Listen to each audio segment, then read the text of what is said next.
Assalamualaikum warahmatullahi wabarakatuh. Perkenalkan, nama saya Salsabila dengan NIM 2348201164 dari kelas 4C Farmasi. Baiklah, di sini saya akan mempresentasikan PPT saya dengan judul Teknologi Bahan Alam yang berisi pemilihan bahan, penyiapan bahan, dan ekstraksi bahan. Bahan alam adalah bahan yang berasal dari sumber alami seperti tumbuhan, hewan, dan mineral, digunakan dalam berbagai bidang termasuk farmasi, kosmetik, dan juga pangan.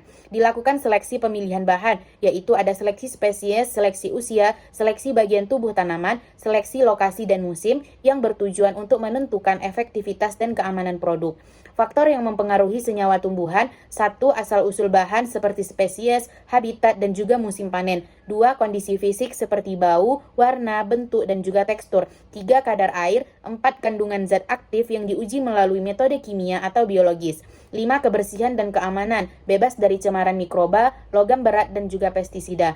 6. Ada keberlanjutan, yaitu bahan diperoleh secara etis dan ramah lingkungan. Pada penyiapan bahan, yaitu ada pemanenan, yang mana bahan baku dapat berupa keseluruhan atau bagian tertentu saja seperti daun, batang, kulit batang, bunga, buah, akar, umbi, atau bagian tertentu lainnya, disesuaikan dengan lokasi di mana metabolit sekunder menjadi target berada pada suatu organisme. Bahan baku harus sehat dan bersih, artinya tidak terkontaminasi dengan penyakit seperti bakteri, jamur, virus, serangga, tanaman lain, atau debu dan kotoran yang mungkin mengandung mineral tertentu. Sumber bahan baku bisa diperoleh dari biota yang hidup liar atau tumbuh secara alamiah dan juga hasil budidaya. Tahapan memperoleh simplisia ada pengumpulan, sortasi basah, pencucian, perajangan, pengeringan, sortasi kering, pemeriksaan mutu, pengepakan, dan juga penyimpanan. Pada sortasi basah dilakukan untuk memisahkan cemaran, kotoran, dan bahan asing lain dari bahan simplisia. Kemudian pencucian dilakukan dengan air bersih seperti air sumur, PAM, atau air dari mata air. Simplisia yang mengandung zat mudah larut dalam air mengalir, dicuci dalam waktu sesingkatnya.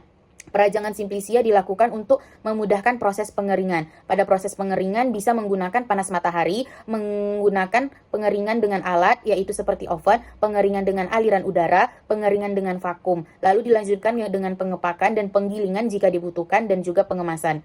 Ekstrak bahan alam, yaitu ekstraksi adalah pengambilan senyawa-senyawa metabolit sekunder yang menjadi target untuk dipisahkan dari biomasa atau ampas atau bagian yang tidak diperlukan, karena sifatnya yang mengganggu baik dalam penyajian maupun karena mengganggu efektivitas khasiat dari bahan aktifnya. Tahap proses ekstraksi yaitu pelarut akan merusak dinding sel dan jaringan, lalu masuk ke dalam sel, kemudian pelarut akan melarutkan senyawa-senyawa metabolit. Pelarut bersama senyawa metabolit yang terlarut dikeluarkan atau dipisahkan dari bahan dan biomasa penghasilnya.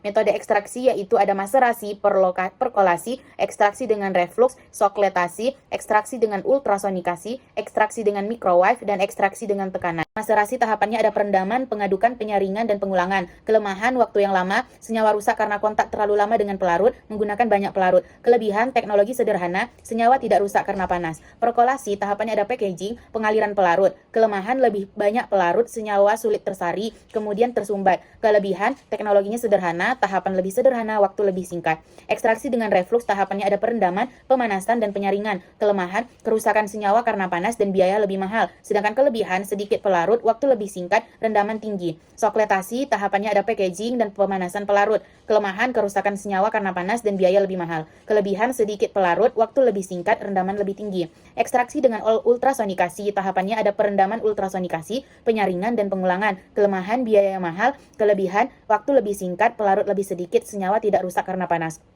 Ekstraksi dengan microwave tahapannya ada perendaman ultrasonik, penyaringan, dan pengulangan. Kelemahan: biaya mahal, senyawa mudah rusak. Kelebihan: waktu lebih singkat, pelarut lebih sedikit, dan rendamannya tinggi. Ekstraksi dengan tekanan tahapannya ada perendaman ultrasonik, penyaringan, dan dilakukan pengulangan. Kelemahannya: biayanya sangat mahal. Kemudian kelebihan: waktu lebih singkat, pelarut lebih sedikit, senyawa tidak rusak karena panas, dan rendamannya tinggi. Faktor pemilihan metode ada beberapa yang harus diperhatikan, yaitu efisiensi, rendaman yang tinggi, kualitas senyawa terjaga, waktu ekstraksi yang lebih singkat, pelarut yang lebih sedikit, biaya yang lebih murah, dan juga resiko yang lebih rendah. Mungkin cuma sampai sini PPT yang dapat saya sampaikan, kurang dan lebihnya mohon maaf. Semoga bisa dimengerti. Terima kasih. Wassalamualaikum warahmatullahi wabarakatuh.